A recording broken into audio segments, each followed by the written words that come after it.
teman saya mengadopsi seorang putri, sekarang sudah balik. Namun sampai sekarang ayahnya merasa menganggap anak tersebut anak kandungnya sendiri, sehingga belum bisa menjaga jarak. Istrinya sudah berkali-kali menasihati, malah justru salah paham. Ustadz, mohon nasihat agar saudara ngaji kami selamat dan tidak termasuk kategori hatinya keras. Nah, ini hati-hati. Dulu waktu masih kecil memang tidak mengapa bersentuhan, cek bayi ngeloni ya ora apa-apa. Tapi ini kan bukan anaknya. Nah, sekarang sudah balik. Berarti bukan mahramnya itu. Nah, kalau tidak bisa jaga jarak, terus bersentuhan, terus dekat-dekatan, berarti ini menyentuh yang bukan mahram. Meskipun diadopsi sejak kecil, sejak bayi, sehingga perasaannya itu tetap anak kandungnya. Padahal tidak. Ya. Kalau anaknya belum dipahamkan, anaknya tidak dosa. Karena tidak ngerti nih orang tuanya yaitu. Maka ini bagi warga MTA yang ngadopsi anak, nanti kalau sudah akil balik, anaknya dimengertikan. Biar anaknya tidak tersakiti hatinya. Dimengertikan bahwa ini bukan bapak atau ibu kandungnya. Sehingga kalau yang diadopsi lanang, tidak mahram dengan ibunya. Kalau yang diadopsi putri, tidak mahram dengan bapaknya. Nah, kalau wis ngerti itu bukan mahram, ngeyel, wong ora nek perasaan apa-apa kok, tidak muncul nafsu kok. Itu saya anggap anak kandung sendiri, bukan masalah muncul nafsu atau tidak. Namun ini ketentuan agama.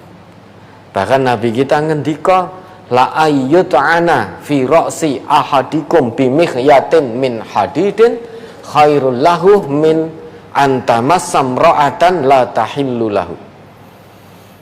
Seseorang ditikam kepalanya dengan jarum besi itu lebih baik daripada dia menyentuh perempuan yang tidak halal baginya, artinya tidak mahram. Maka lebih baik ditikam kepalanya dengan jarum besi. Kenapa? Karena itu lebih ringan daripada siksaan di akhirat nanti. Siksaan yang bakal diterima oleh orang yang bersentuhan, tidak mahram kok bersentuhan dengan sengaja. Itu lebih berat siksaannya daripada orang tersebut ditikam kepalanya dengan jarum besi. Ini ketentuan agama melalui Rasulullah. Bukan masalah muncul syahwat dan tidaknya. Kecuali memang kalau perempuan itu sudah berada di usia lanjut. Nah, ini baru akil balik, remaja misalkan. Nah, maka dimengertikan. Duduk, ceritakan dengan penuh kehati-hatian. Kenalkan dengan orang tua kandungnya. Jangan disembunyikan. Kalau nanti setelah kenal dengan orang tua kandungnya mau ikut orang tua kandungnya, izinkan, jangan ditahan. Dengan catatan orang tua kandungnya ketaatannya kepada Allah, agamanya juga baik. Ya, jangan terus kulaan dosa bendino. Kalau anak yang belum dimengertikan, tidak mengapa dia tidak dosa, sing dosa wong tuane kuwi. Maka dimengertikan, dipahamkan, itu resikonya. Sudah menjadi satu konsekuensi, tidak nutup-nutupi siapa orang tua kandungnya, meskipun kita adopsi anak.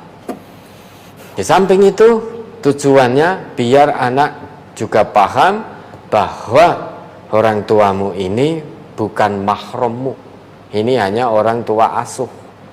Kalau lanang yang diadopsi maka tidak mahram dengan ibunya. Kalau wedok tidak mahram dengan bapaknya. Insya Allah memang pertama kali akan kaget. Biar kaget namun selamat. Nanti seiring dengan berjalannya waktu, Allah akan mudahkan urusannya. Tinggal kita mau berbenah atau tidak. Kalau kita tidak mau berbenah, kita hanya dihantui ketakutan. Takut engkau perasaane anakku piye, nanti tersakiti, nanti ngene, nanti sedih, nanti itu, ini, itu, dan lain sebagainya. Lebih takut dengan perasaan putri adopsinya tadi daripada menerjang larangan Allah, larangan Rasul. Padahal kalau kita yakin menjalankan perintah Allah, perintah Rasul dengan penuh keyakinan, Allah akan berikan jalan keluar. Jangan takut. Wa may yattaqillaha yaj'al lahu makhraja. Allah akan berikan jalan keluar. Kemudian di samping itu Allah akan mudahkan urusannya. La tuqaddimu baina yadayillah. Jangan dahului ketetapan Allah. Jangan dahului tangan Allah, maksudnya jangan mendahului ketetapan Allah. Lho engko nek aku ngaku ngene, engko anakku sedih. Itu kan berarti kita mendahului ketetapan Allah. Usahakan mengertikan dulu anaknya. Nah, kalau anak sedih pertama kali wajar, wong sejak bayi bersama. Ya nanti pelan Allah akan berikan makhraj, jalan keluar yang terbaik. Lama-lama anak bisa menerima. Ya. Kalau terus-terusan begini berarti tiap hari kulaan dosa. Nah, nanti apa yang akan dijawab di hadapan Allah? Ya, ada lagi. Bisa bacakan dalilnya, Ya. Surat Al-Ahzab ayat 4 dan 5. Ya, monggo. Ma ja'alallahu lirajulin min qalbayni fi jawfihi wa ma ja'ala azwajakumul la'i tuzahiruna minhunna ummahatikum wa ma ja'ala ad'iyaakum abna'akum zalikum qawlukum bi afwahikum wallahu yaqulul haqqa wa huwa yahdis sabil ud'uhum li abaihim wa aqsatu indallah fa illam taf'alu aba'ahum fa ikhwanukum fid dini wa mawalikum wa laysa 'alaikum junahun fima akhta'tum bihi walakin ta'ammadat qulubukum wa kana Allahu ghafurur rahima. Allah sekali-kali tidak menjadikan bagi seseorang dua buah hati dalam rongganya. Dan dia tidak menjadikan istri-istrimu yang kamu zihar itu sebagai ibumu. Dan dia tidak menjadikan anak-anak angkatmu sebagai anak kandungmu sendiri. Nah ini toh, wa ma ja'ala ad'iyaakum abna'akum. Allah itu selamanya tidak menjadikan anak-anak angkatmu sebagai anak-anak kandungmu. Ini ketetapan mutlak dari Allah. Wa ma ja'ala ad'iyaakum abna'akum. Tidak bisa ditawar-tawar. Ini ketetapan sifatnya sudah final dari Allah, mutlak. Jangan cari pilihan lain. Ini Allah sudah membuat ketegasan, membuat ketetapan. Allah tidak akan pernah menjadikan anak-anak angkatmu sebagai anak-anak kandungmu. Ya, terus?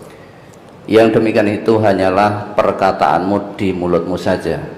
Dan Allah mengatakan yang sebenarnya dan dia menunjukkan jalan yang benar. Ya, Allah mengatakan yang sebenarnya dan Allah menunjukkan kepada jalan yang benar. Lah kalau kamu tidak mau dengan ketetapan Allah ini, berarti tidak mau kebenaran yang datangnya dari Allah. Kalau tidak mau kebenaran dari Allah, berarti tidak mau ke jalan yang lurus. Tidak mau ditunjuki oleh Allah jalan yang benar, berarti milih jalan yang sesat. Milih jalan yang sesat. Ya, ini Al-Ahzab ayat 4 dan 5. Lanjut. Panggillah mereka anak-anak angkat itu dengan memakai nama bapak-bapak mereka. Ya toh? Panggil anak-anak angkatmu dengan nama bapak-bapaknya. Kalau jenengan perso, boleh panggil dengan nama bapak aslinya, bapak kandungnya. Kalau tidak tahu siapa bapaknya, lanjut. Itulah yang lebih adil pada sisi Allah. Dan jika kamu tidak mengetahui bapak-bapak mereka, maka panggillah mereka sebagai saudara-saudaramu seagama dan maula-maulamu. Dan tidak ada dosa atasmu terhadap apa yang kamu khilaf padanya, tetapi yang ada dosanya apa yang disengaja oleh hatimu. Dan Allah Maha Pengampun lagi Maha Penyayang. Ya toh? Anak-anak angkat itu kewajiban dari Allah kita kenalkan dengan bapaknya. Kapan itu? Ya nanti kalau sudah diajak berpikir, bisa diajak berpikir. Jangan disembunyikan. Kalau kita sengaja menyembunyikan bapak kandungnya, orang tua kandungnya, itu yang dosa. Kata Allah kan begitu tadi. Laisa alaikum junahun fima akhta'tum bih walakin ma ta'ammadat qulubukum. Kalau hatimu sengaja menyembunyikan orang tuanya, bapaknya dari anak angkat tadi, maka dosa. Kamu mendapat dosa. Ini ketetapan Allah. Maka dikenalkan, beritahu anaknya siapa bapaknya yang asli, siapa orang tua kandungnya. Diberitahukan, ini sudah ketetapan Allah terkait dengan anak angkat. Kalau ternyata tidak tahu siapa bapaknya, maka karena betul-betul tidak tahu, karena ada toh anak bayi ditemukan di tempat sampah, temukan di lahan kosong, itu dibuang oleh orang tuanya yang bejat tadi. Nah kalau tidak tahu maka itu diopeni sebagai saudara. Nah nanti kalau besar diberitahu juga sebetulnya bukan anak kandung kita, namun kita tidak mengetahui siapa bapak kandungnya. Sudah, memang pertama kali anak akan sedih, akan kecewa, itu wajar manusiawi. Namun insya Allah dengan mengharap ridha Allah, yakin betul pada Allah, lama-lama akan terbiasa, akan bisa menerima ketentuan dari Allah, tetap dalam ketaatan kepada Allah. Nah kalau tadi dikatakan anak angkatnya wedok sudah balik, tetapi tetap bapak tadi menganggap dirinya sebagai anak kandungnya, itu dosa. Wong bukan anak kandungnya kok tidak dikenalkan dengan bapaknya. Malah di situ terus-terusan, padahal sudah bukan mahram itu. Bukan mahram. Berarti kulak dosa terus. Nek anak urung ngerti, tidak masalah anaknya, tidak dosa. Tetapi bapaknya kan ngerti tadi, bapak angkatnya. Nah, bapaknya yang terus-menerus berdosa. Apa yang akan dijawab di hadapan Allah? Sudah, jangan takut dulu. Coba usahakan itu mengatakan yang sejujurnya, meski pahit. Pertama anak akan ngambek, apalagi putri anak angkatnya, terbawa perasaannya, ngambek, nangis, gelem mangan. Pertama begitu, itu hal yang wajar. Namun kenyataan kebenaran dari Allah harus tetap tersampaikan. Kalau tidak terlaksanakan, tidak tersampaikan, tidak diamalkan, dosa. Dah bismillah, yakin pada Allah, beritahu anaknya, anak sudah balik, siapa bapak kandungnya. Meski akibat pertama pahit, namun insya Allah pada akhirnya akan berakibat manis. Ya, ada lagi. Tolong nasihati saya supaya saya menjadi orang yang beriman. Soalnya saya ini adalah seorang istri yang pemarah dan ingin menang sendiri atau egois. Ya gimana ini? Istri pemarah ya mudah ya. Kalau marah tidak usah marah. Marah itu apa enak toh?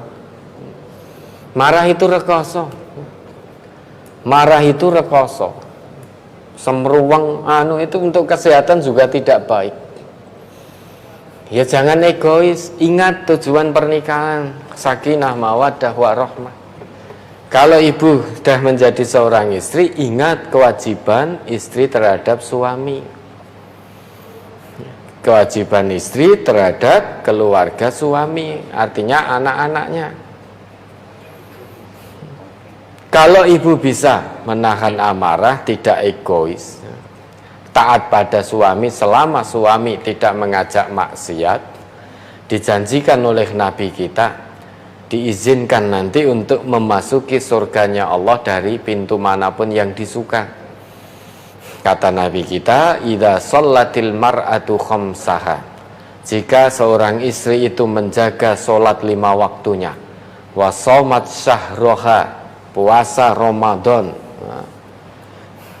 ketika tidak berhalangan, tidak ada uzur, kemudian wa hassonat farjaha, menjaga kemaluannya, tentu kecuali hanya untuk suaminya, wa ata'at ba'laha, mentaati suaminya selama suaminya tidak mengajak maksiat pada Allah dan Rasul.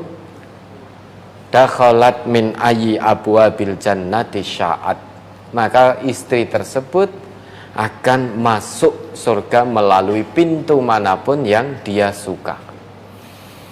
Ini janji Nabi dipenuhi. Idza sholatil mar'ah khamsaha, berarti sholat. Wa shamat syahroha, 2 puasa di bulan Ramadan saat sedang tidak berhalangan. Wa hassonat farjaha, menjaga kemaluannya. 3. Yang keempat, wa ata'at ba'laha, mentaati suaminya selama suaminya tidak ngajak maksiat. 4 hal ini, orang yang sholat niscaya dia tidak jadi orang yang pemarah. Bukan berarti orang Islam tidak boleh marah, boleh, tapi ada aturannya. Aturannya apa? Yaitu tahan amarahnya, kendalikan nafsunya. Saat marah, tahan amarahnya, kendalikan dirinya. Kalau marah kemudian keluar dari lesannya cacian, kata-kata kotor, maka tahan. Cara menahannya bagaimana? Mingkem, tutup mulut, lebih baik diam. Kalau marah keluar kata-kata kotor, kata menjijikkan, caci maki, celotehan, pokoknya nggak enak didengar. Maka cara tahannya bagaimana? Mengendalikannya mudah kok, mudah.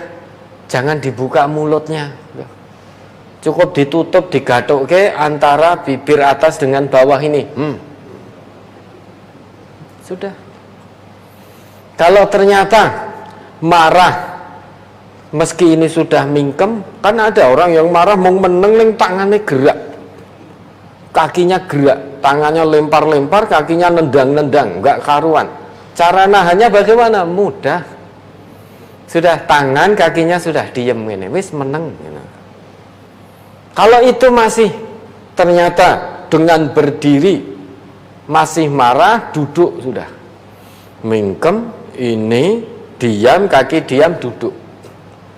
Kalau masih bisa marah, berbaring coba. Jenengan marah, mulut tertutup, tangan juga diem, kaki diem, keadaan berbaring. Piye sing arep nglampiaske? Ungkak-ungkak gini tok. Enggak apa-apa, ungkak-ungkak tok malah sehat. Yang penting tidak melampiaskan amarahnya. Sudah menjadi konsekuensi sebagai seorang muslim untuk manut dengan aturan Islam, termasuk dalam hal marah. Jangan kok lantas, lho apa wong ra entuk nesu boleh. Siapa yang melarang? Islam tidak melarang untuk marah, boleh marah, tapi ada aturan marahnya. Kendalikan, kuasai hawa nafsunya, kendalikan dirinya, jangan dilampiaskan. Kalau lesannya ngoceh-ngoceh nggak karuan, ya cara mengendalikannya diam. Diam berarti mingkem sudah. Sekarang kalau mingkem ndak apa-apa, mau ndak apa-apa, ora cetok. Kalau ternyata sudah tutup mulut, gerak-gerak tangannya, ngelempar-ngelempar, nendang-nendang, sudah. Nah, usahakan tangannya diam, kakinya juga diam. Kalau marah dengan berdiri, duduk. Kalau duduk masih marah, berbaring. Sekarang orang marah dalam kondisi berbaring, bagaimana mau melampiaskan? Kalau berdiri mungkin bisa. Suami marah pada istri dalam keadaan berdiri, atau jangan tidak dalam keadaan berdiri, misalkan dalam keadaan berbaring, tapi mulutnya tidak tertutup, masih bisa nyerocos itu, berkata-kata kotor, ngonek-ngonek kayak bojone. Apalagi dalam keadaan berdiri, bisa mukul istri, nyekek ini, nendang dan lain sebagainya. Nah sekarang coba dalam keadaan berbaring, mulut tertutup, tangan diam, kaki diam, dia mau ungkek-ungkek tidak apa-apa. Jadi istri beraktivitas di sekitarannya tetap aman, tetap aman.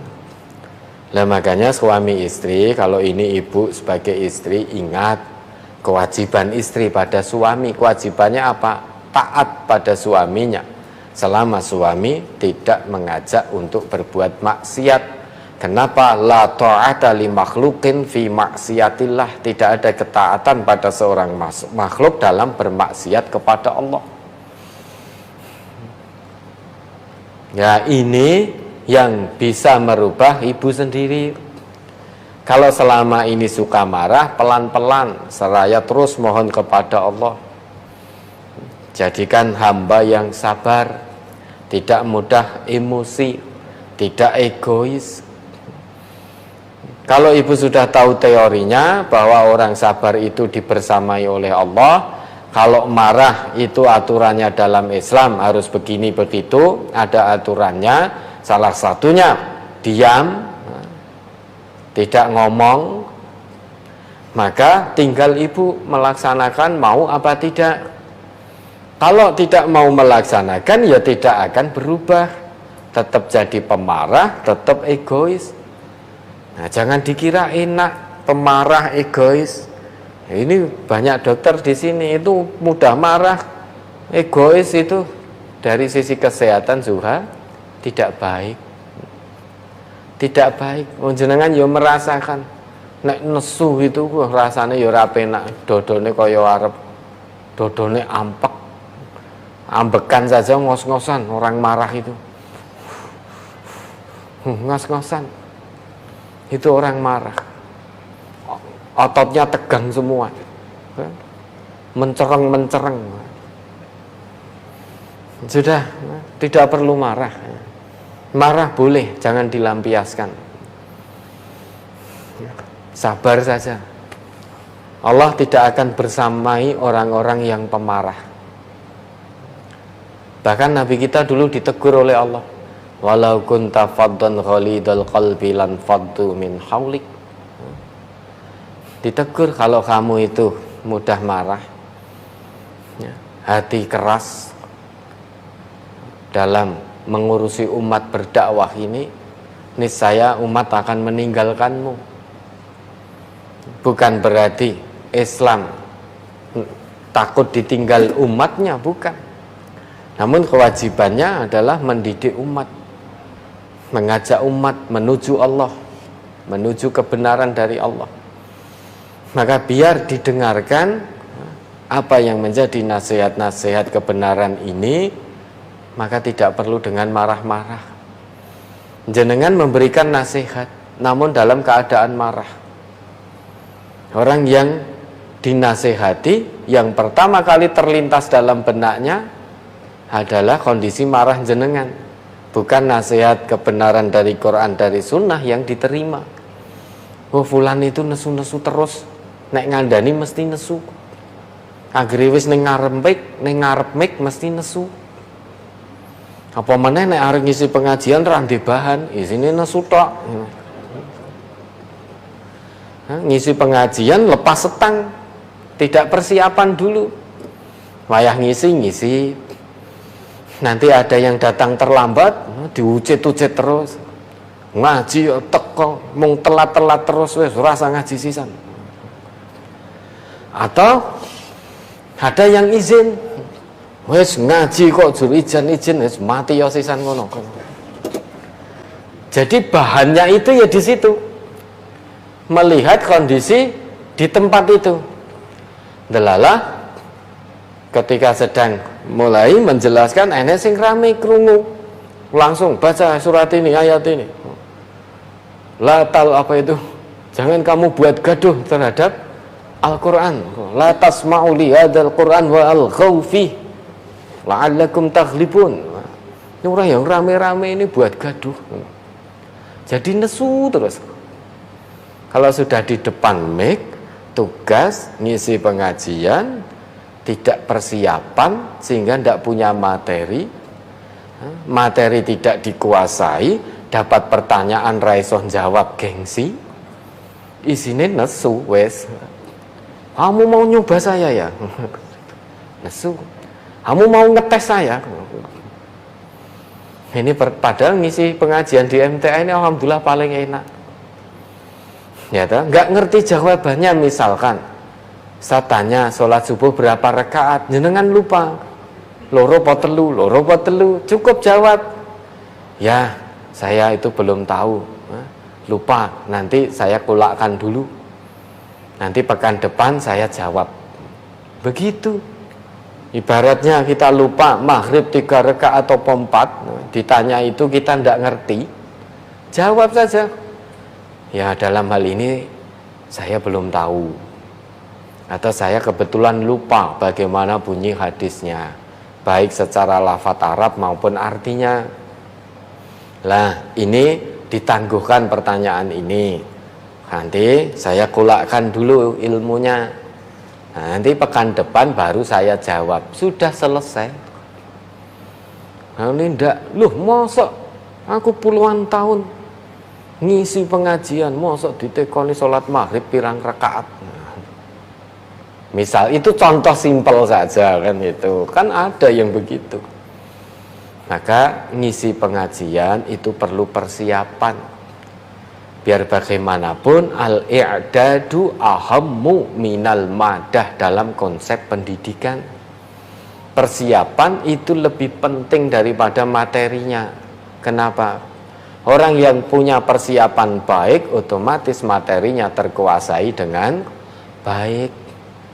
Meski punya materi yang sangat baik namun tidak ada persiapan, ya materi itu tidak akan terkuasai, tidak akan tersampaikan. Lah nanti kalau ada pertanyaan tidak bisa jawab, adanya marah-marah.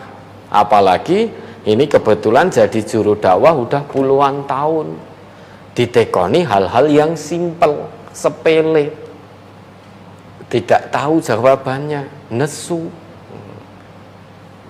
marah. Lah ini berarti pemarah. Wong tidak tahu ya sudah, jawab tidak tahu, apa sulitnya toh jawab tidak tahu. Kalau nanti menyampaikan ternyata keliru, setelah tahu kemudian diralat, kan enak. Tidak perlu izin, masa ustadz orang ngerti. Loh ustadz yo menungso. Sebanyak-banyak yang diketahui masih banyak yang belum tahu. Justru mungkin lebih banyak yang diketahui oleh yang mendengarkan. Delalai ustadze ora sregep ngrungokke pengajian. Ustadznya enggak sregep ngrungokke kajian Ahad pagi. Atau kalau datang ngaji tidur. Sedangkan yang tadi belum jadi ustadz, hanya pendengar, tenanan ngrungokke nyatet ini sehingga lebih paham. Maka jangan heran. Ya jangan heran di cabang itu muridnya banyak yang pengetahuan terhadap agamanya lebih luas daripada guru yang ngajar di situ. Karena muridnya sregep, gurune hanya isqatul wajib, menggugur kewajiban, wayahe mulang, tanpa persiapan. Ya, ini yang bisa merubah jenengan sendiri. Tidak perlu marah ya.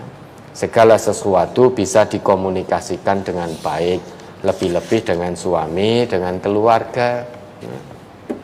Dah berubah jadi yang penyabar, tawadhu, santun, bertutur kata yang baik, insya Allah hati akan tenang, nyaman, dan menyehatkan. Ya, ada lagi.